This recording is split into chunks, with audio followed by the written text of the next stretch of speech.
Let's cut across to what's happening in the parliament right now. पिछले एक दशक में और यूपीए के एक दशक के साथ में तुलना करूं तो यूपीए के एक दशक में 25% सर्विस सेक्टर में जॉब निर्माण होता था। आज मोदी सरकार में सर्विस सेक्टर में 36% रोजगार निर्माण के साथ देश आगे बढ़ रहा है।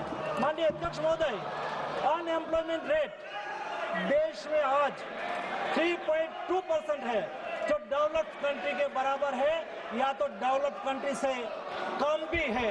ये स्थिति आज मोदी गवर्नमेंट में यूथ और देश के नागरिकों के जॉब के लिए सुनिश्चित करी गई है।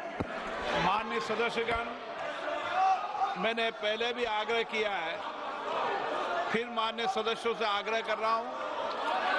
प्रश्नकाल महत्वपूर्ण समय होता है, माननीय सदस्यों का समय होता है और प्रश्नकाल में कई मंत्रालयों पर, विभागों पर माननीय सदस्यों द्वारा जो प्रश्न पूछे जाते हैं, सरकार उसका जवाब देती है।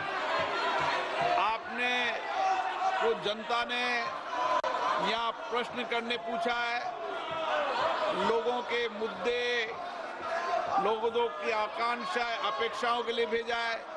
मैं रोज आपसे प्रयास करता हूं कि सदन चले। देश की सबसे बड़ी लोकतांत्रिक संस्था है, इसकी मर्यादाएं परंपरा रही है। इसी सदन के अंदर हमारे पूर्व सांसदों ने अच्छी चर्चा संवाद के साथ संसद की गरिमा को बढ़ाने का काम किया है। मैं रोज प्रयास करता हूं कि आप भी संसद की गरिमा को बनाए रखें। तख्तियां, नारेबाजी, इससे सदन नहीं चलेगा और लोकतंत्र में नियोजित तरीके से सदन को बाधित करना ये लोकतांत्रिक प्रक्रियाओं के लिए अच्छा नहीं है, परंपराओं के लिए भी अच्छा नहीं है। आप कोई भी मुद्दे हो, कोई भी सवाल हो, आप प्रश्नकाल के बाद हमसे मिलें। हम नियम प्रक्रियाओं के अंदर आपको हर मुद्दों पर, हर विषय पर चर्चा करने का पर्याप्त मौका देंगे। मैंने पूर्व में भी सभी सदस्यों को पर्याप्त अवसर दिया है।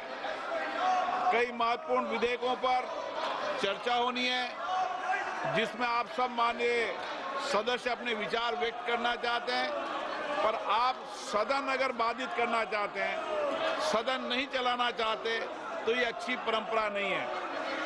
देश की जनता आपको देख रही है कि आप नियोजित तरीके से रोज नारेबाजी करते हैं, तख्तियां लहराते हैं, सरकारी संपत्तियों पर नुकसान पहुंचाने का प्रयास करते हैं। ये उचित नहीं है और ये आपकी संसदों की व्यवस्थाओं के लिए भी उचित नहीं है। और विशेष रूप से आपको लाखों लोगों ने चुनकर भेजा है, जनता आपसे कुछ अपेक्षाएं कर रही। जाओ बैठे। समाजवादी पार्टी की माननीय सदस्यों ने प्रश्न पूछा, आप भी जाकर पूछे, मैं मौका दूंगा आपको।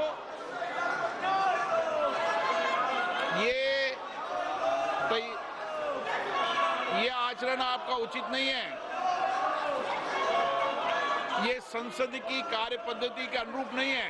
तो जाइए बैठिए। आप सदन नहीं चलाना चाहते, प्रश्नकाल नियोजित तरीके से बाधित करना चाहते हैं। प्रश्नकाल, फिर मैं आपसे आग्रह कर रहा हूं, फिर मैं आपको मौका दे रहा हूं कि प्रश्नकाल के बाद हर विधेयक पर शून्यकाल में आपको हर मुद्दे को उठाने की परमिशन दी जाएगी। मुझे लगता है कि आप नियोजित तरीके से ही सदन को बाधित करना चाहते हैं, इसलिए सदन की कार्रवाई आज 2 बजे तक के लिए स्थगित की जाती है। Okay, so of course, day 11 of the monsoon parliament session, it started with ruckus. The Rajya Sabha has been adjourned till 11 a.m. tomorrow. The Lok Sabha has been adjourned till 2 p.m. today. So again, in minutes, after commencement. Both the houses have been adjourned. Rajya Sabha adjourned till 11 a.m. tomorrow. Lok Sabha adjourned till 2 p.m. today. That's of course moments, just in about minutes this has happened. So day 11 also kickstarts with ruckus, with tamasha. Let's see what's going to happen at 2 p.m. But for now, that's how things stand. All right.